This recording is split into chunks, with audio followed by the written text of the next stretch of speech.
This episode of Mad River Valley Reality is brought to you by our good friends at the Pitcher Inn and the Warren Store in downtown Warren Village.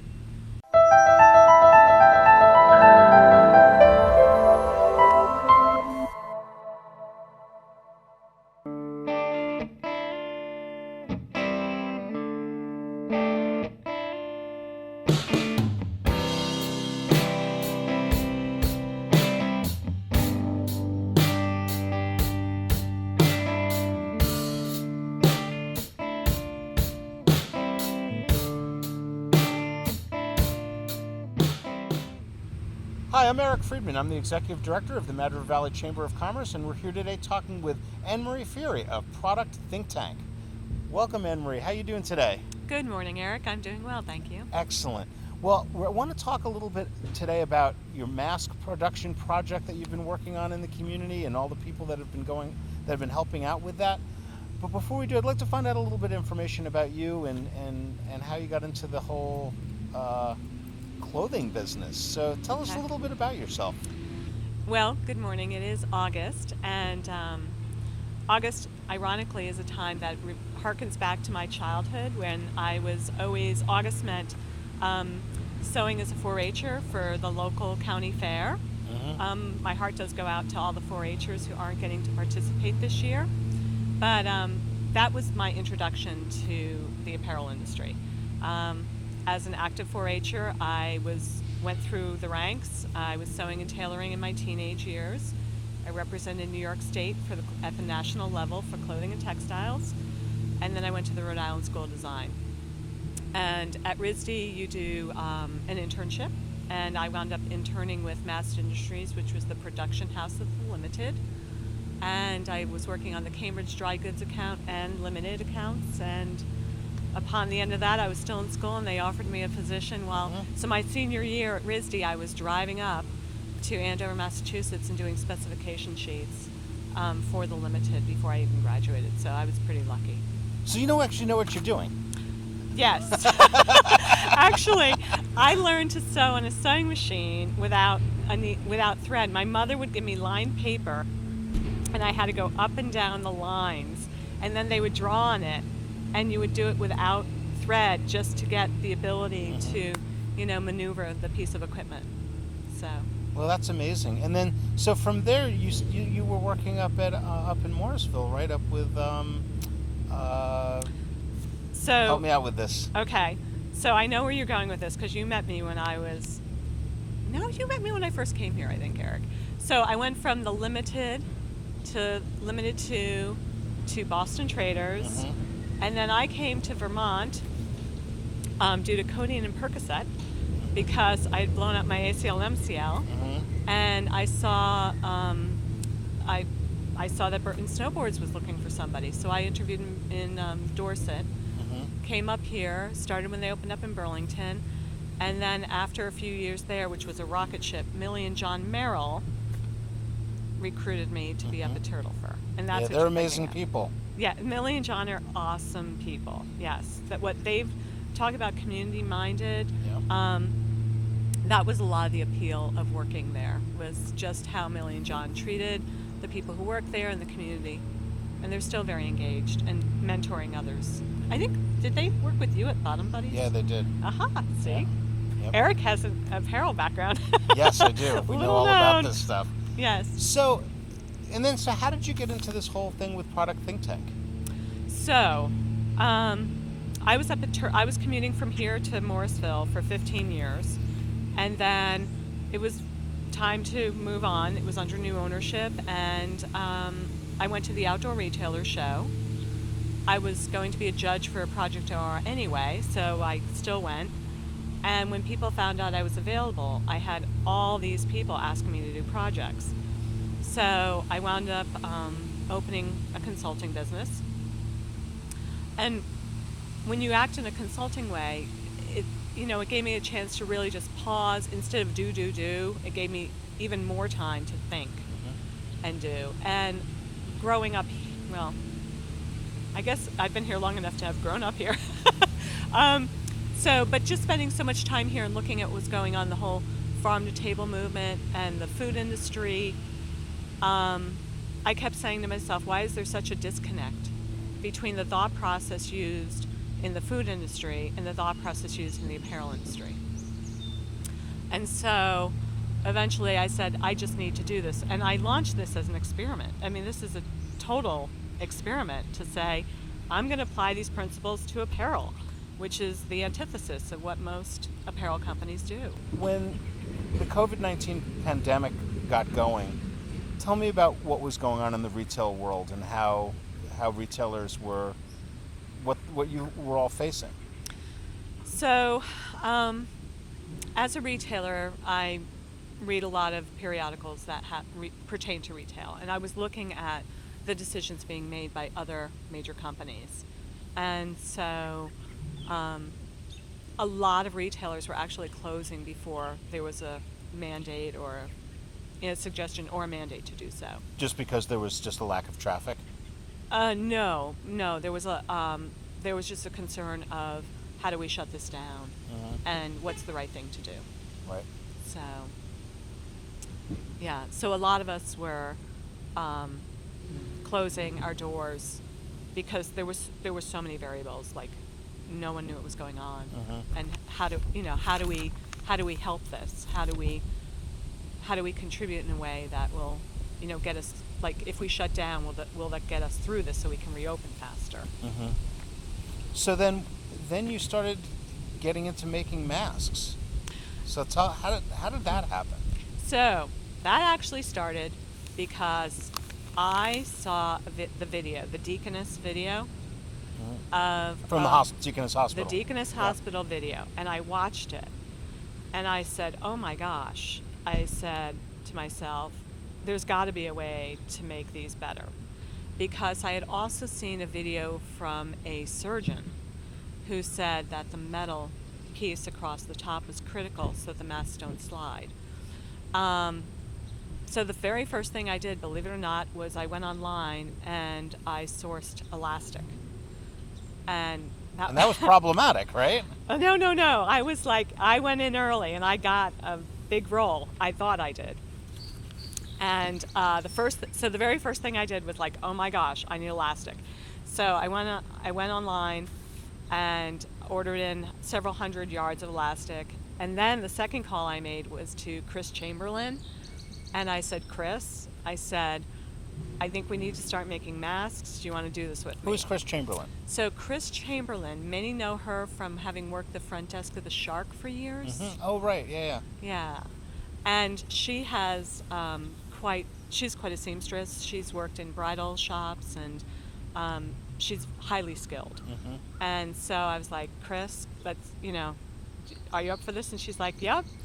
And so then the first thing we did, instead of going right into production mode, the first thing I did was say, okay, well, let's pretend I'm doing this for my business. So we started sampling, and we spent a day just sampling and testing out prototypes before we landed on the one that we thought was right. So you're talking about this like you were doing it for your business. So you weren't doing this for your business? No. What was your motivation? The motivation was to put PPP into the Vermont stockpile, because remember there was all this news coming out about how states were having to vie against one another to get supplies. I figured, eventually down the road you saw like the Burtons donating goggles, etc., and a lot of other companies finally came on board to start making them, but we just didn't have anyone who was just up and donating supplies. So I figured small towns need small community action to, fill the needs. So and where were these masks going? So these masks wound up going to everywhere from Copley Hospital down to, is it Alice Peck Day? Alice Peck Day, yes. Alice Peck Over Day. in New Hampshire, yep. Yes, they went the whole gamut. They went primarily to, so they went to Copley, they went to Central Vermont, they went to Rutland Regional Medical Center, they went to Central Vermont Home Health and Hospice, lots of home health care providers. So we had like phases, and our first phase was medical professionals in the immediate area. That's crazy that, I still look back on that and think that there was a need in the medical world. Hmm. Um, what were you thinking at that time about that? Um, it was because these were going and they were engineered to fit over an N95. Just so people understand, some people asked, well, why are you sending these to hospitals? Well, there was a lack of N95s, so these actually fit over an N95. Therefore, you could wear this as a cover, and therefore you could extend the life of an N95. Oh, okay. So they've been used both with and without that, but we felt a lot of stress as we saw the need go up. We felt a lot of stress to produce and produce and produce. Hmm. You know, So, how did you do the production? so that is thank you to this entire community. I put out I think it was a front porch forum, Yeah, I think I remember seeing that. and put out a call and said, well, I should say this. I was like, okay, I mostly do knitwear. I need wovens. I'm not sitting on lots and lots of woven goods. So my husband wears a lot of nice dress shirts.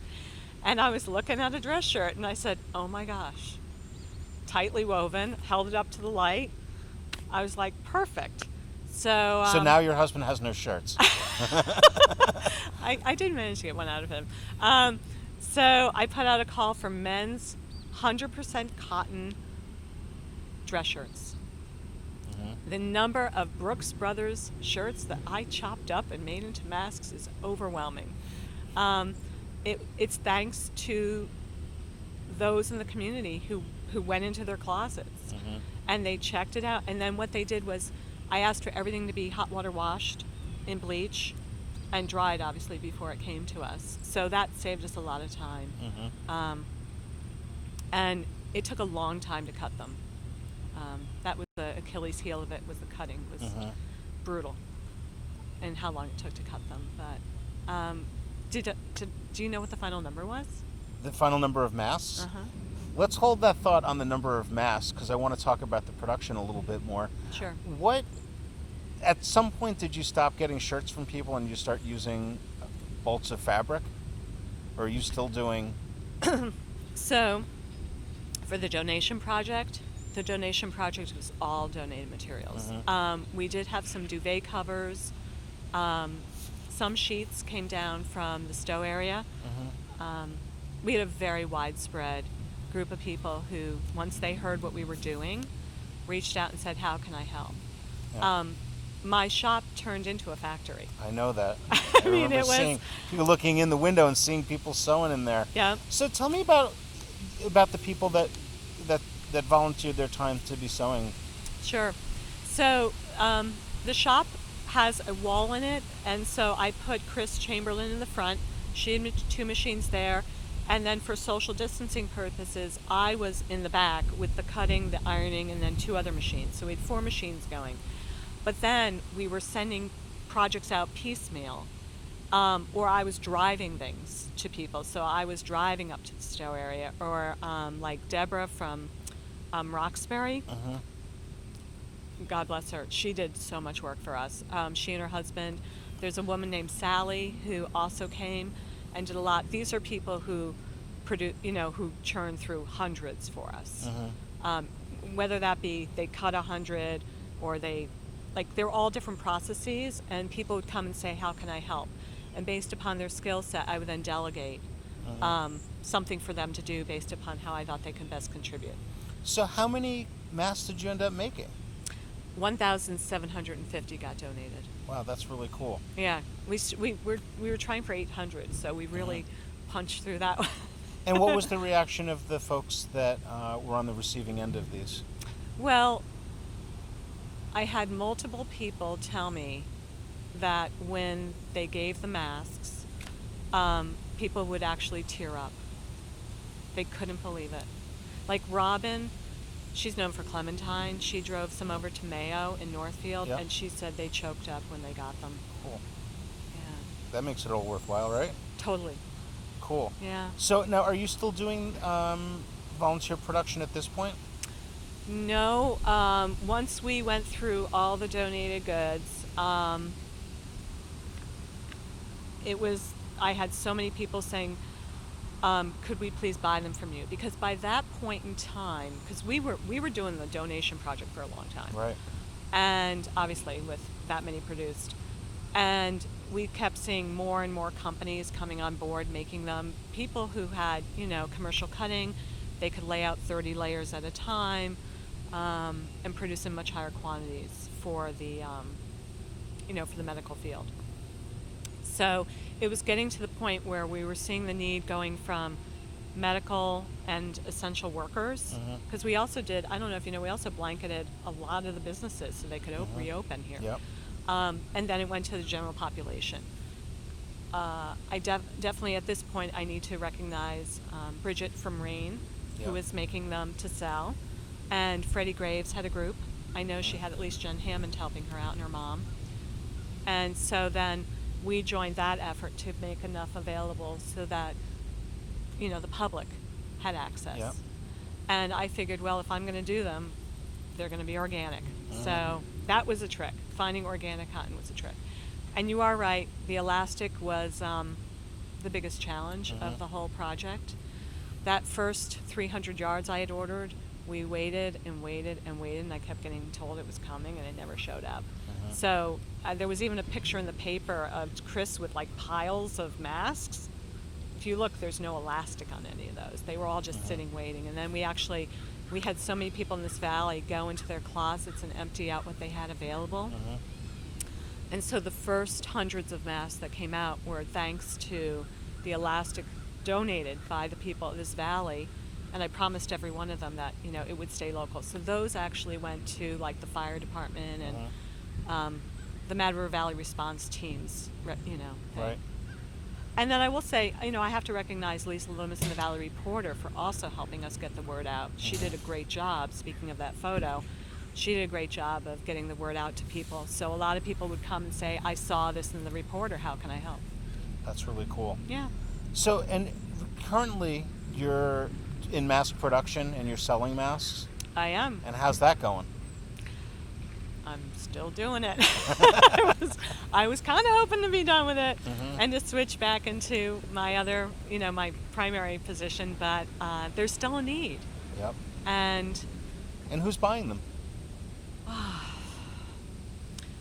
Anyone who's bought one previously and their friends. It's one of those things where I thought the more that I put out, the less I would need to make. But what's happening is the more people have them, the more they say, oh my gosh, these fit great, they don't slip. And so it's it's going the other way. So I am producing more right now. Is the mass production that you're doing enabling you to remain in business, and is it being helpful to you? Oh, for sure. There's absolutely no question. And we do recognize that there are many places to get masks right now. Yep. And we definitely recognize those who come and purchase them from us. Not for the reasons there are plenty of people who come and say, I heard about your masks, etc. But so many people come and say, we just want to support you. And That's great. We are so grateful and thankful for that kind of support. So, Annemarie, I know as we were talking previously that there were a lot of people involved in this that I know that you wanted to recognize.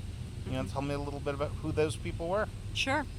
So, in addition to Deborah and her husband and Sally and Chris, Chris, who's done Herculean work, everybody from Nancy, Hillary, Melanie, who did cutting, Deborah, of course, I mentioned, my daughter Yashka helped a bit, Morgan and Ingrid and Ginger Becker, Judy and Ned Gates did a ton of the wires. Judy and Ned are amazing.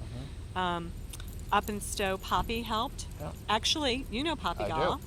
And then Poppy, because these masks went over so well, she then was inspired to make do a project for the for the ski museum in Stowe, using our pattern and based upon this work. So it was kind of nice that it's then spawned off another project that has benefited the ski museum. Suzanne, Jerry, Bethany, Tanya, and Bobby Roode. That's awesome. So we've, I hope there were so many people, and then of course the people who donated the fabrics get huge kudos, like Suzanne Schaefer and George. They started out with 28 on hangers right from the dry cleaner. It was amazing. That's really good. Cool. It's amazing the way the community just stepped up, right? Absolutely, yes. I mean, we would never have been able to accomplish this without the help and support of everybody. Yeah. Yeah. As this pandemic crisis has gone on, how have you seen the business community reacting to it? So, I can speak about the Matador Green Shops area. I mean, we're sitting there right by them, but all of us communicate pretty well with each other. I can assure everyone that the health and safety of everyone has been the primary concern. Well, and that's interesting because this is a time when people are really concerned about the survival of their businesses, and yet that's what the overriding concern is. Absolutely. It says a lot about these folks. Right. Well, Emery, I really appreciate your time here today. Do you have any final thoughts? Well, my final thoughts are, of course, with all of those places outside of Vermont who are really struggling with recovering from the storm and also COVID. Our community has worked really hard to try to keep ourselves safe. I hope we stay that way. And I hope that the heightened awareness of where our goods are being made and who's making them continues to increase. So that taking that whole farm to table mindset of not just what things are made of, but who makes them, where they're coming from, and apply that to apparel. That's really cool. Thank you for everything that you've done for the community. It's really cool. Thanks, Eric. Cool.